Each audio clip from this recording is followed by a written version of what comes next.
You pray, you wait, but nothing happens.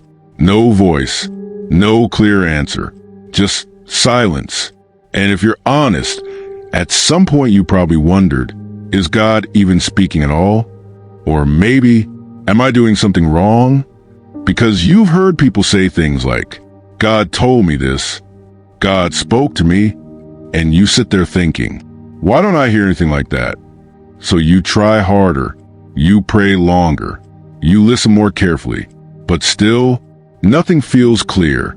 Now here's the part most people don't tell you.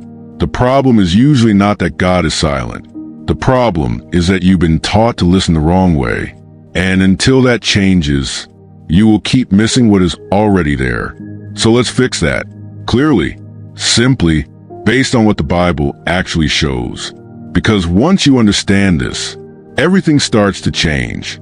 First, you need to understand something that might challenge what you expect. God's voice is not always loud.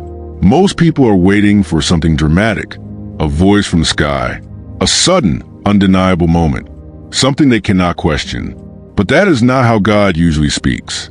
There's a moment in Scripture where someone is searching for God's voice.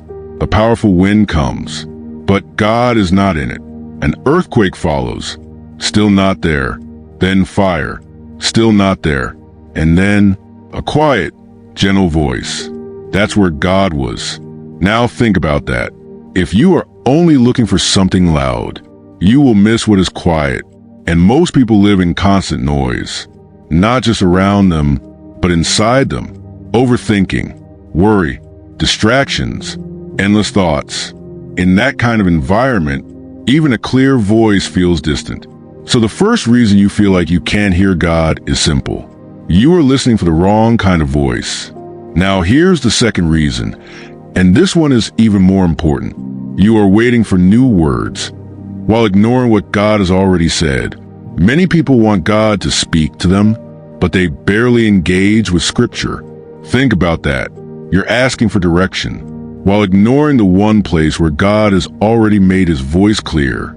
That creates confusion, because God's voice will never contradict his word. Never. So if you don't know his word, you won't recognize his voice.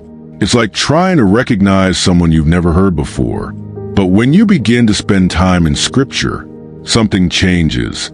You start to notice patterns. Truth becomes clearer, and suddenly you begin to recognize what aligns and what doesn't. Now, here's where things get even more real. Sometimes God is speaking, but you don't like what he's saying, so you ignore it, or question it, or look for another answer. This happens more than people admit, because we say we want God's voice, but only if it agrees with what we already want, and that blocks clarity. Because hearing God is not just about listening, it's about willingness. If your heart is already decided, you're not really listening, you're filtering. Now let's go deeper. Another reason people struggle with this is because they rely too much on feelings. If it feels right, it must be God. If it feels peaceful, it must be God. But feelings can be misleading. They change. They react. They can be influenced by fear, desire, or pressure. So if your entire understanding is based on feelings, you will constantly feel unsure.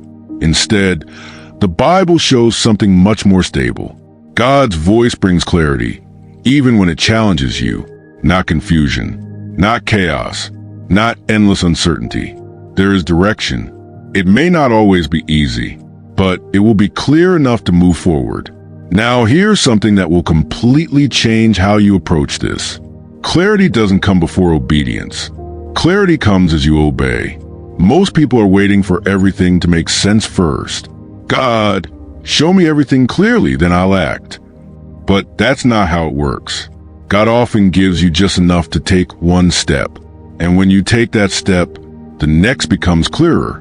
But if you refuse to move, you stay stuck. And then it feels like God isn't speaking, when in reality, you stop responding. Now, let's make this very practical. If you truly want to hear God clearly, start here. Be still, not distracted, not rushing. Create space. Because clarity doesn't grow in noise. Then stay consistent. Not once in a while. Not only when you need answers, but regularly, because recognition takes time. Then stay grounded in Scripture, because that is your foundation. Everything you think you hear must pass through that. And finally, respond, even to small things, because every step of obedience sharpens your ability to hear. Now, let's be honest for a moment. You may still be thinking, what if I get it wrong? That fear is real, but here's the truth. You will grow through the process. You may not recognize everything perfectly at first, but as long as you stay grounded in truth and remain honest, you will become clearer, step by step, and eventually you will stop asking, is God speaking? Because you will begin to recognize how he does. Now, take a moment and think about your life. Have you been waiting for something dramatic? Have you been ignoring what is already clear? Have you been listening or just hoping? Because everything changes when you shift this. God is not silent, but he does not compete with noise. He does not force his voice. He leads those who are willing to listen. And now you know how that works. So from this point forward, don't just wait for a voice. Learn to recognize it. Because once you do, you won't just feel guided. You will move with clarity. And that changes everything.